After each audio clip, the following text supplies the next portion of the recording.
Welcome, everybody, to the Chevrolet Performance booth here at the 2013 SEMA. My name's Dennis Pittsenbarger, and sitting to my left, one of the greatest drivers that I've ever seen get behind the wheel of any Chevrolet product, Ron Fellows. Thank you. Welcome to the Chevrolet booth here at SEMA 2013.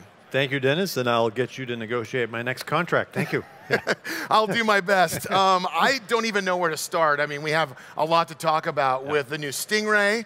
Obviously, our good friend Ricky Carmichael could have maybe used some of your instruction from Spring Mountain.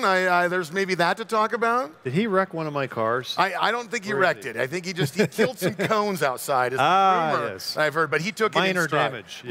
Minor mishap. But let's first talk about Spring Mountain. It's an incredible track. I've had the fortunate circumstance to go out and drive on the track, but not since the new opening of the 2.1 section of the track. Talk about what's new out of Spring Mountain. Yeah, lots new. We've got, between the addition to, as you say, another 2.1 miles of track, there's almost 7 miles of racetrack. The Corvette school, with my name on it, runs on the 2.2 and the 2.1, the new addition. So clubhouse, 40 condos. It is a true motorsports country club, and for a Canadian boy in the wintertime, it's a good place to go. Well said, not a bad place to go. I got to ask, when a lot of these motorsports resorts started to come out, there was a lot of skepticism that would they make it? Yeah. And you have really been one of the tracks or resorts, so to speak, for us car guys here, and especially here at SEMA, that have proven them wrong, that you can combine a family vacation. Maybe I'm just dreaming. Honey, are you out there? My wife's out here somewhere. I can dream of combining my family vacation with driving the wheels off my new Stingray. Yeah. Now, there's the vision for the place really came from two guys, John Morris and Brad Rambo, a couple of California businessmen, and they have Radicals that are a 2-seater open cockpit car.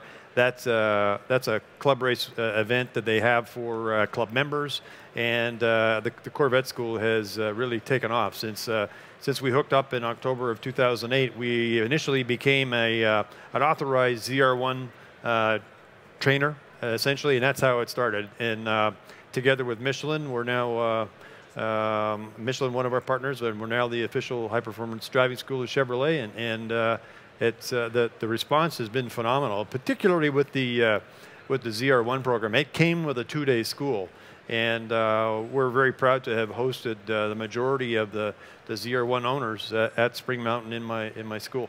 One of the things I think is very important for people to touch on, and you can elaborate, from your driving experience and racing heritage, driving a car like a ZR1, let alone even a base Stingray. Yeah. These are cars that are, their velocity can be life-taking if not in the right hands, or trained to be driven correctly. How important do you think it is for people that buy a performance car like a Stingray? How important is it for them to go out and get driver training in these such cars? No, I don't know about life-taking, but certainly there are a lot of car. And with the electronic driver aids, they have a tremendous assistance for the novice driver. But ideally, and I tell the students all the time, what we've got with the 6th generation, now the 7th generation Corvette, these cars are as good as race cars we raced, a dozen or so years ago. So, between the tire technology, braking capabilities, it's just, the lateral capabilities of these cars are mind-boggling. So, our program, and any driving school for that matter, but certainly with ours, we focus on some basic car control skills, being able to quickly and accurately try to coordinate what you see, what you feel in your hands and your butt to the environment. And the more time you spend doing it, the better you're going to get. But certainly between the car control exercises and then the on-track work we're going to do in preparing you for a corner, making sure you brake in a straight line, get it done, get from the gear you have to the gear you need, and then focus, eyes up, 2 hands on the wheel, do the best possible job in the corner, you're not going to have any trouble. And like 99% of the people that come through the program, when they've got into a slide with a car, it probably terrified them because they didn't expect it. So once you get in a position where you're comfortable with it, which is part of our 3-day program, you can anticipate and really enjoy the car, because the cars are spectacular. There's absolutely no doubt about it. And again, it's trying to shorten the learning curve for them, and understand the capabilities of the car, so that you can go to a track day and just have a whale of a time. And just worry about replacing brake pads and tires. Brake pads and tires. Yes. let's move to talking about specifically the Stingray. You of all people have a tremendous amount of seat time in the Stingray. This car has big shoes to fill in sort of a street car credibility sort of way. You know, the C6 has been so successful on the street side of things. Is there really anything, and this is a loaded question, by the way, is there anything wrong with the C7 in your mind? Because you are an authority from the outside world that can say, is there anything we could have done different? Is there anything about the C7 you would change? Me be the first one to get one. Not a bad answer. No, there isn't. You know, when you look at the generations, when I first got involved with Corvette racing, I'm fortunate. I've been with GM Racing since 1995.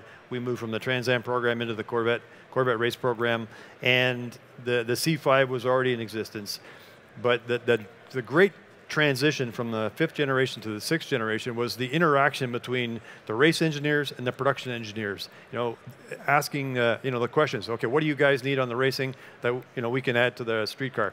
And the C6 was incredibly successful. I think we had 7 Le Mans wins, all told. And then the 7th generation, same thing. You're going to, you know, everything is an evolution, and the 7th generation production car and race car will just be that much better. And it's, you know, in terms of eye candy, spectacular, in my opinion. It is definitely eye candy. Do you think that it will be a slow transition or a quick transition for the C7 in a racing platform? That was the next level. Because, I mean, I know you want to race one, you know, and if you need a teammate, I'm available at any time. I got a helmet, I got a fire suit. I'm sure someone in the audience, maybe we could make a 3-car team like that.